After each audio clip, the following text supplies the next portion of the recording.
हनुमान बैंसला और शेखावत क्या गुर्जर राजपूत और जाट समाज के नाम पर राजनीतिक रोटियां सेक रहे हैं, या फिर ये वाकई में कोई ऐसा मुद्दा है जो कि बेरोजगारी से बड़ा है, जो कि बड़ा है गरीबी से, या फिर ये सारे मुद्दे बहुत ज्यादा बड़े हैं नेशनल इंटरेस्ट से।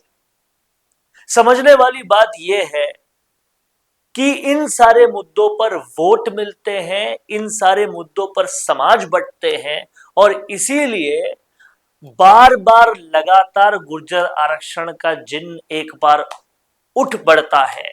और आप खुद सोचिए, जो मामला शुरू हुआ था गुर्जर आरक्षण से, वो मामला कैसे एमबीसी आरक्षण पर आ गया, और एमबीसी आरक्षण भी अब ढंग से नहीं मिल पा रहा, इसलिए एक बार फिर आंदोलन रत हो गए। और अब कहा जा रहा है कि हम बंद कमरों में बातचीत नहीं करेंगे।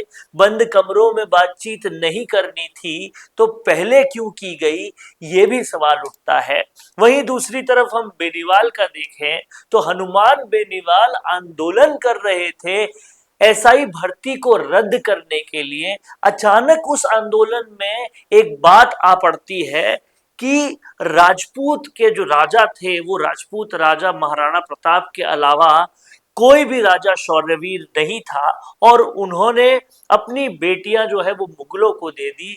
एसआई भर्ती के मुद्दे में ये बात आई कहां से, ये बात की क्यों गई, ये कंट्रोवर्सी लाई क्यों गई, और क्यों जाट समाज को और राजपूत समाज की एकता को एक बार फिर लड़वाने का प्रयास किया गया। इस पर फिर राज शेखावत ने रिएक्ट किया और हनुमान बेनीवाल की संपत्ति तोड़ने को कहा, जहां पर समर्थक एक बार फिर से इग्नाइट हो गए और इन नेताओं की पॉपुलैरिटी चमकती रही। जबकि नागौर की जनता की पॉलिटिकल सोच, पॉलिटिकल समझ बहुत ज्यादा दुरुस्त है, और वो इस तरह का कोई भी वातावरण होने नहीं देना चाहती। इसीलिए नागौर के लोकल राजपूतों ने साफ तौर पर गुजरात से आने वाले राज शेखावत का किसी भी तरह के आंदोलन को करने से पूरी तरह से इनकार कर दिया। और इससे एक बात स्पष्ट हुई कि कहीं जनता में कोई तो समझदार है जो जानता है कि ये काम सिर्फ राजनीतिक रोटियां सेकने के लिए हो रहा है, और इस काम के पीछे कोई भी और उद्देश्य नहीं है। बांटो और राज करो अंग्रेजों ने शुरू किया था, लेकिन आज हमारे नेता कर रहे हैं और जनता पहचान नहीं रही। ये बहुत बड़ा वार्निंग सिग्नल है जो कहीं ना कहीं समझना पड़ेगा हमें। और इसी तरह से राज शेखावत हो, हनुमान बेनीवाल हो, विजय बैंसला हो, सब अपनी राजनीतिक रोटियां सीख रहे हैं। और ये जो राजनीतिक रोटियां हैं वो हमें पहचाननी होगी। सौहार्द को बिगड़ने से रोकना हमें ही होगा, चाहे फिर वो नागौर में हो या फिर भरतपुर के पास हो। जहां पर भी सौहार्द बिगड़ने की कोशिश होगी वहां पर जनता को ही उसे रोकना पड़ेगा, क्योंकि गुर्जर आरक्षण के नाम से शुरू हुई चीज एमबीसी आरक्षण पर आ गई, और आगे न जाने कितने और नेगोशिएशंस हो जाएंगे। समाज को फायदा हो ना हो, कोई नेता बन जाएगा, किसी को वोट मिल जाएंगे, और कोई अपनी राजनीतिक लाइफ चमका लेगा। लेकिन साफ ये है कि जनता का उसमें क्या होगा।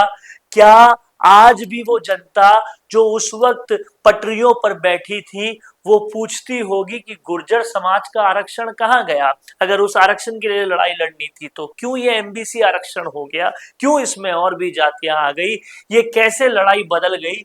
ये सारे सवाल वो पूछते हैं, लेकिन उन सवालों को दबा दिया जाता है और राजनीतिक रोटियां सेकने वालों को फिर भी से एक बार आगे बढ़ा दिया जाता है।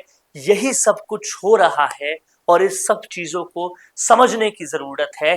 इसलिए फैक्ट इंडिया ये चाहता है कि किसी भी तरह का सौहार्द न बिगड़े, और ये वीडियो देखने वाले तमाम सारे लोगों से यही अपील है कि सौहार्द बिगाड़ने की कोशिश को हम ही रोक सकते हैं।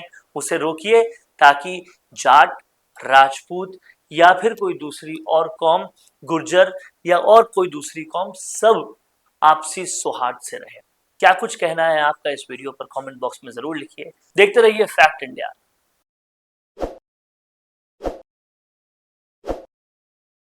ताज़ा खबरों के लिए विजिट करें द फैक्ट इंडिया की वेबसाइट और डाउनलोड करें द फैक्ट इंडिया ऐप।